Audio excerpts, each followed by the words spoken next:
The English word spirit has many differing meanings and connotations, most of them relating to a non-corporeal substance contrasted with the material body. The word spirit is often used metaphysically to refer to the consciousness or personality. The notions of a person's spirit and soul often also overlap, as both contrast with body and both are understood as surviving the bodily death in religion and occultism, and spirit can also have the sense of ghost, that is a manifestation of the spirit of a deceased person. The term may also refer to any incorporeal or immaterial being, such as demons or deities. In Christianity, the Spirit specifically denotes the Holy Spirit.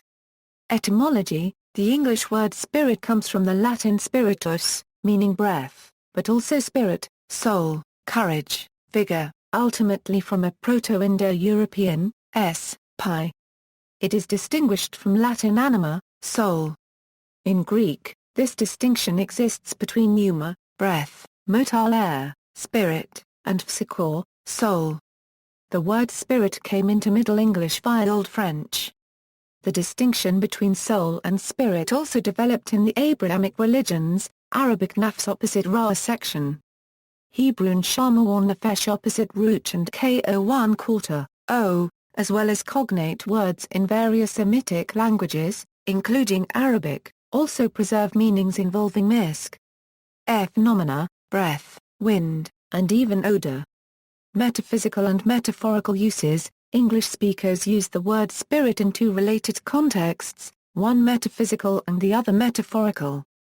Metaphysical contexts: in metaphysical terms, spirit has acquired a number of meanings: an incorporeal but ubiquitous, non-quantifiable substance or energy present individually in all living things. Unlike the concept of soul, the spirit develops and grows as an integral aspect of a living being. This concept of the individual's spirit occurs commonly in animism. Note the distinction between this concept of spirit and that of the pre-existing or eternal soul. Belief in souls occurs specifically and far less commonly, particularly in traditional societies. One might more properly term this type aspect of spirit life, or ether rather than spirit. A demon sprite, or a ghost. People usually conceive of a ghost as a wandering spirit from a being no longer living, having survived the death of the body yet maintaining at least vestiges of mind and consciousness. In religion and spirituality, the respiration of a human has for obvious reasons become seen as strongly linked with the very occurrence of life. A similar significance has become attached to human blood. Spirit, in this sense, means the thing that separates a living body from a corpse, and usually implies intelligence, consciousness, and sentience. Latter-day Saint Prophet Joseph Smith Jr. taught that the concept of spirit as incorporeal or without substance was incorrect. There is no such thing as immaterial matter. All spirit is matter, but it is more fine or pure, and can only be discerned by purer eyes. In some Native American spiritual traditions, the Great Spirit or Wakantanka is a term for the Supreme Being. Various forms of animism, such as Japan's Shinto and African traditional religion, focus on invisible beings that represent or connect with plants, animals, or landforms. Translators usually employ the English word spirit, when trying to express the idea of such entities. Individual spirits envisaged as interconnected with all other spirits and with the spirit. This concept relates to theories of a unified spirituality, to universal consciousness and to some concepts of deity. In this scenario, all separate spirits, when connected, form a greater unity, the spirit, which is an identity separate from its elements plus a consciousness and intellect greater than its elements. An ultimate, unified, non-dual awareness or force of life combining or transcending all individual units of consciousness. The experience of such a connection can become a primary basis for spiritual belief.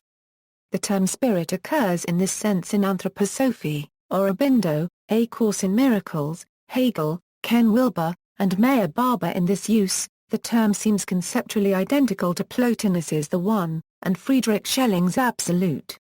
Similarly, according to the pantheistic view, spirit equates to essence that can manifest itself as mind-soul through any level in pantheistic hierarchy, such as through a mind-soul of a single cell, or through a human or animal mind-soul, or through a mind-soul with synergetically extremely complex sophisticated consciousness of whole galaxies involving all sub-levels, all emanating from the one spirit. Christian theology can use the term spirit to describe God, or aspects of God as in the Holy Spirit, referring to a triune God. Spirit forms a central concept in pneumatology, not psyche as studied in psychology. Christian Science uses spirit as one of the 7 synonyms for God, as in, principle, mind, soul, spirit, life, truth, love. Harmonism reserves the term spirit for those that collectively control and influence an individual from the realm of the mind. Metaphorical usage. Metaphorical use of the term spirit likewise groups several related meanings, the loyalty and feeling of inclusion in the social history or collective essence of an institution or group, as in school spirit, or in esprit de corps. A closely related meaning refers to the worldview of a person, place, or time, as in the Declaration of Independence was written in the spirit of John Locke and his notions of liberty, or to the concept of zeitgeist, meaning spirit of the age. As a synonym for vivacity, as in she performed the piece with spirit, or she put up a spirited defense, or that breed of horse shows spirit. The underlying intention of a text is distinguished from its literal meaning, especially in law. See letter and spirit of the law, as a term for alcoholic beverages, often in the plural, as in ardent spirits. In mysticism, existence in unity with Godhead. Soul may also equate with spirit, but the soul involves a certain individual human consciousness, while spirit comes from beyond that. Compare the psychological teaching of Al-Ghazali. See Soul and Ghost and Spiritual for related discussions. Related concepts in other languages. Similar concepts in other languages include Greek pneuma and Sanskrit akasha atman. Some languages use a word for spirit often closely related to mind. Examples include the German Geist or the French l'esprit. English versions of the Bible most commonly translate the Hebrew word ruach as the spirit, whose essence is divine. Alternatively, Hebrew texts commonly use the word nephesh. Kabbalists regard nephesh as one of the 5 parts of the Jewish soul, where nephesh refers to the physical being and its animal instincts. Similarly, Scandinavian languages, Baltic languages, Slavic languages and the Chinese language use the words for breath to express concepts similar to the spirit. See also. References.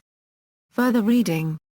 Frana Section Wa, Alexander, Semantic Maps and the Typology of Calexification, Intertwining Polysemous Networks Across Languages, in Van Hove, Martine, From Polysemy to Semantic Change, Towards a Typology of Lexical Semantic Associations, Studies in Language Companions Series 106, Amsterdam, New York, Benjamins, ppA 163 Baba, Meir. Discourses.